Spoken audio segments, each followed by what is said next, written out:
Welcome back. 20 minutes before 9 on the program. 3 years since the country's first Gender-Based Violence and Femicide Summit, South Africa remains a deeply violent society. A 2018 Global Peace Index ranked the country at 125 out of 163, with a particularly high murder rate for a country that is not a war zone. It is partly for these reasons that the GBV and Femicide National Strategic Plan was facilitated as an outcome of the Presidential Summit on Gender-Based Violence and Femicide that took place back in November 2018. It has been a year since the handover of the plan, but it still remains largely unclear how government actually plans to end the scourge of gender-based violence in the country.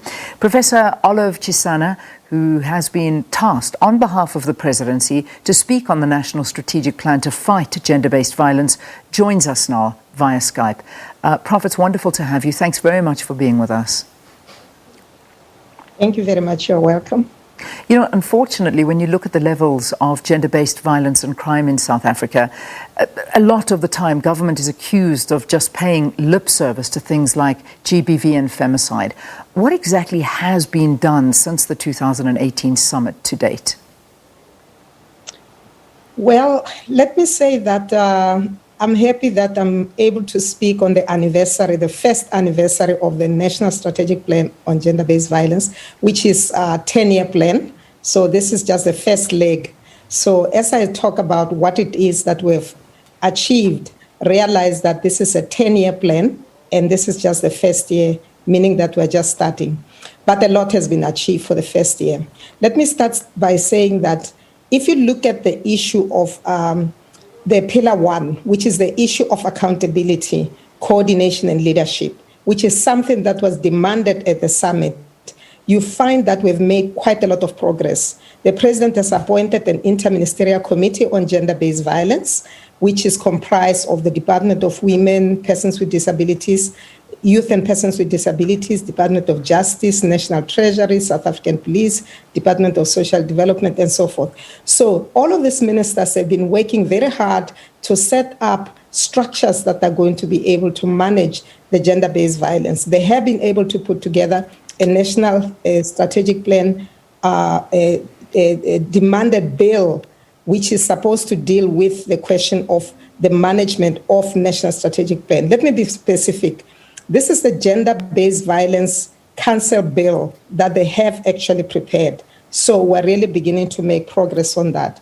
Secondly, they've been able to set up a fund, a gender-based violence private sector fund, which has already started operating. It's busy, putting everything together, but it's operating in a very, very good way. Parliament has also established an oversight body that is responsible for looking clearly at what should be implemented by government, ensuring that there's good oversight.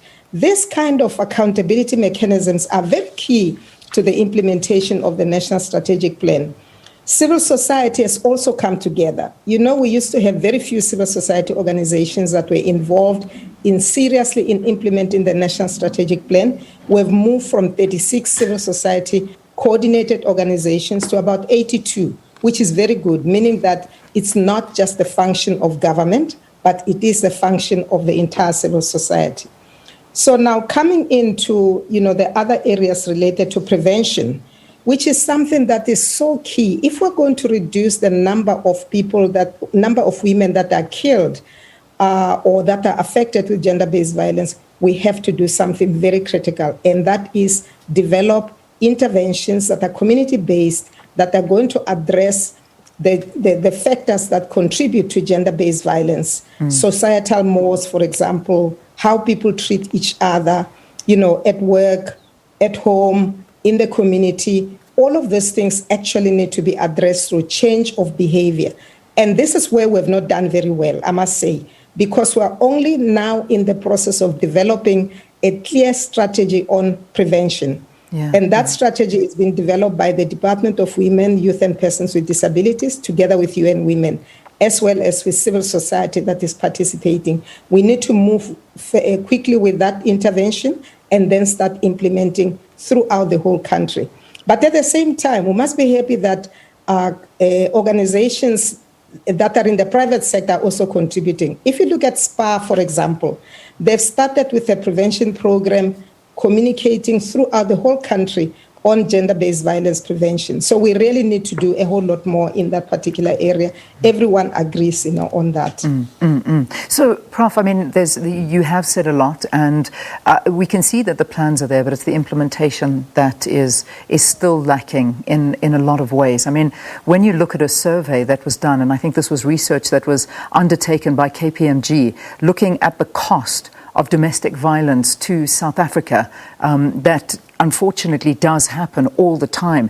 They estimate that this cost can be between 28 and 42 billion rand per year. That is what gender-based violence costs in monetary terms to the state. I mean, that in effect is 1 or 1.3% of our entire GDP. And this is not to talk about what it does and how many lives are taken and the long-term effects of gender-based violence on societies and moving forward. So you talk about these plans to be put in place, but where are the tangible results? I mean, where is one area that you can say, this has been a great success, we implemented this, we've done that, and it's working? Okay, let me say that in order to make a difference, you have to implement program on a wide scale. We have introduced in government, the National School of Government is running a course where they are training all civil servants in the area of gender-based violence. And remember that the civil servants are the largest group, so far as employment group in the country. They have set up programs where they are currently training people on gender-based violence. Because if people are going to manage gender-based violence in the place of work or in the programs that they are implementing, they need to be capacitated. We've done a good job in that particular area. The second area that I think that we've really made a big difference is the fact that all the government departments have been coordinated by the president to ensure that they allocate money for addressing gender-based violence for the three-year MTEF. So far, they have been able to allocate 21 billion rand to deal with the questions of gender equality and gender-based violence. This is the first time that this country has been able to really put together such a large program to deal with gender-based violence, and it gets monitored on a monthly basis. The president requires reports from the ministers, they submit those reports, and then he looks at them to see whether are they actually implementing what it is that we said we're going to implement. So to me, you are beginning to see changes.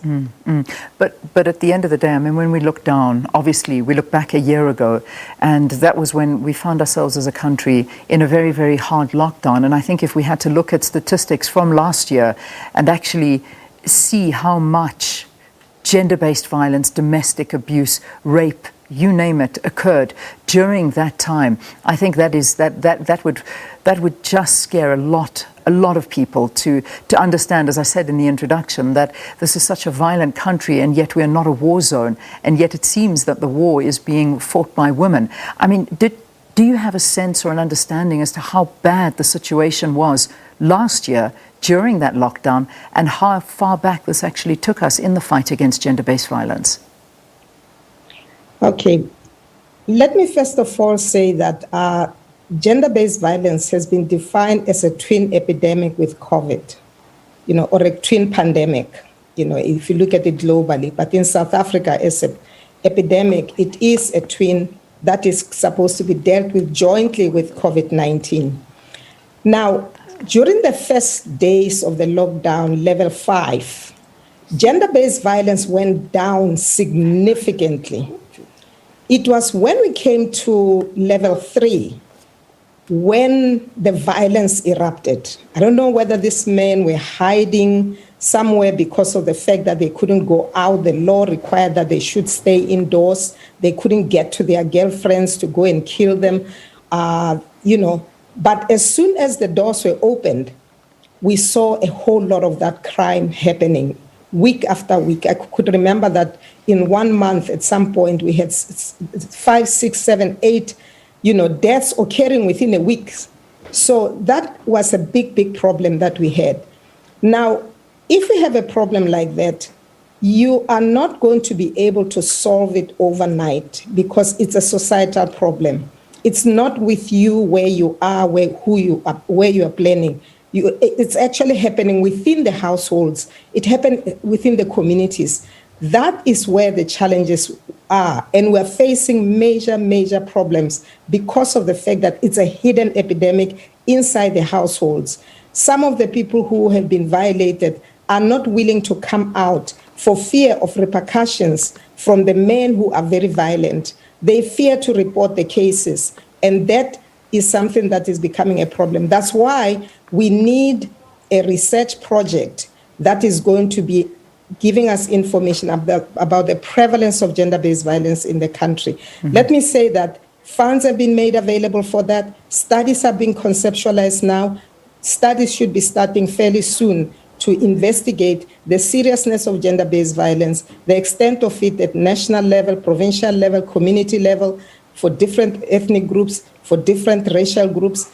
That study will be able to tell us a bit more, and therefore we can plan a bit more. Yeah. So, it's hard to, I get what you're saying in principle, but when you look at the reality on the ground, and let's take something as simple, and it's one thing to educate and keep civil servants in the loop as to the education and look at the budgets and talk to the training, which unfortunately on the ground doesn't seem to be filtering through. Let's talk at the treatment of a lot of these victims that go to police stations and how they are victimized for going and reporting these crimes. Also, if you go and get examined by doctors, you find that sometimes if a lady has been a part of domestic violence, it's not written so on their forms. It's not said that they were a part of gender-based violence and this was something that did happen. But what is really glaringly obvious is state-funded shelters. They have closed down, they are underfunded, and there is such a tiny amount of money that is actually put towards them. I think it was around about, if I'm not mistaken, about 4 million rand distributed over 12 state-funded shelters. This can't be right. It's one thing to pump all this money into education, but on the ground, who's actually benefiting from this at the end of the day? Well, let me say that I would agree with you that we need to do a lot more in terms of the Thuthuzela care centers. But what I'm happy about is the fact that the NPA itself is now busy working very, very much to establish 6 new Thuthuzela care centers. Also, there's been a decision that has been taken by government that in every single district, there must be these shelters.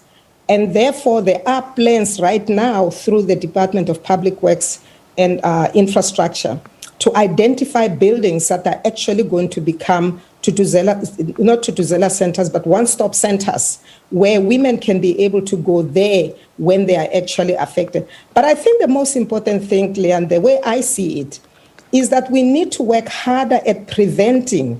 We can't keep putting Band-Aid of police, of shelters, of this and this. What we need to do is actually to prevent new cases of gender-based violence. Sorry to say infections because I'm always dealing with COVID and HIV, so completely that just understand. comes through accidentally. But what I really would like to see is that we have to have a comprehensive program on gender-based violence that is actually evidence-based, where we can be able to say, like, for example, implement Stepping Stones program, which is done by the MRC. That program is very, very effective. It has been demonstrated to work, in research. It needs to be rolled out. We need to put those resources in there to make sure that the program is implemented. And then we can start seeing fewer and fewer cases. Because the more cases you keep having, the less is the system able to absorb. Mm-hmm. It's not able to deal with a large number of people that are being affected on a daily basis. That's why we're having such massive backlogs, in the police service. There are serious backlogs of DNA, serious backlogs of managing the cases, serious backlogs of dealing with the women as they come into the shelters and finding out that there are not enough of them. So let's stop the tap from flowing. Yeah, and that is, I mean, that would be the ideal situation. But also, as you mentioned right at the beginning of the interview, one of the biggest issues is the economy and the lack of jobs and the frustration that comes from that as well, and filters into communities. And when you don't have the monetary income, you find that women are stuck in these relationships and they can't go anywhere. So when we talk about the funding, you mentioned that the budget is around about 21 billion rand, and we've seen this is been allocated for that 3-year medium term expenditure framework. But we've seen a lot of donations also coming in from the private sector, which you've alluded to. You've said the private sector need to be involved as well. We've seen the Ford Foundation, I think, giving about 20 million rand. There's also ABSA 20 million, Anglo-American 30 million. But again, there seems to be concern that will this money actually go to the right place, to those that are concerned? Because, unfortunately, we come from a background of corruption and fraud. And the reality is that all this money, will the people actually benefit from it? I mean, what is in place to ensure that this money is not misappropriated? Well, what is in place is the fact that there is a clear framework that has been agreed to, which we are busy monitoring. As I indicated, on a monthly basis, we receive reports from the departments, and we insist on getting reports on expenditure, not just on the fact that you say you have done this, you have done that, but give us evidence of the fact that you have actually spent money towards this. So that is the only mechanism that we can have. Obviously, there is an anti-corruption forum that is going to be looking at clearly as to whether, corruption is taking place in the implementation of some of these particular programs. But the most important thing is the ability to monitor the expenditure, to monitor the implementation of the program, to monitor the progress that is actually being made in implementing these specific programs. Such an interesting article and analysis I'm reading from Professor Gous who's the research chair in gender politics at Stellenbosch University. Two important and very key points, which I think we can end off the interview on, is the fact that he is talking to the fact that distributive justice is needed. That is probably one of the big things, that there's no law reform or greater deals by the state that can deal with this attitudinal change. No matter how much women's activism calls for rapists to rot in jail, solutions are tied up with distributive justice, and the state owes women redistributive justice. Talk to me about that. I mean, that I imagine is one of the key priorities, as well as the criminal justice system. That is what I think is the heart of all of this, is that there just is such a backlog and people are not seeing any victory in the criminal justice system for gender-based violence. Well, I would agree that it's a bit difficult to implement everything at a go immediately after you pass the legislation. But let me tell you something that I have observed, which is quite good. What I've observed is the fact that we are beginning to see more and more life sentences for rapists. Even the NPA confirms this. So when you start seeing life sentences and seeing long-term sentences that are imposed on perpetrators, it means that the justice system has become now aware of the gravity of the problem with regard to gender-based violence. Before this, they used to go to jail for 4 or 5 years, they come back, and then they start tormenting, their victims. Things are changing because there's education that is actually going on where they are training the people that are administering the justice system. The magistrates are being trained, the judges are being trained. So there are programs that are beginning to encourage those who administer justice to do their job, because justice that is not implemented, it's actually disadvantaging the women. So now that is happening now, we're quite happy about it. But the other thing is that there are new laws, obviously, that are currently going through, Parliament right now. Okay. So I'm hoping that those 3 laws that are going through Parliament, which is the criminal law, the sexual offences and related matters amendment bill, the other one is the domestic violence amendment bill, and the criminal related Mental Amendment Bill, which are going to tighten the bail provisions because currently when you talk about bail and all, they say, well, they've got constitutional right to go in, and as long as they've got money and a good lawyer, they can just go in and fight their case. But we are saying that needs to change. All right, Prof, I've got to leave it there for this morning, but thank you, a much needed conversation, and we thank you very, very much for your time, and need lots more results to come through this, but thanks for the frank, open discussion. Professor Olive Shisana, tasked on behalf of the Presidency to speak on the National Strategic Plan to fight gender-based violence. That's where we have to leave it for this week. And it's time, to go out into the rain and into the cold weather. And we've just been sent some photographs.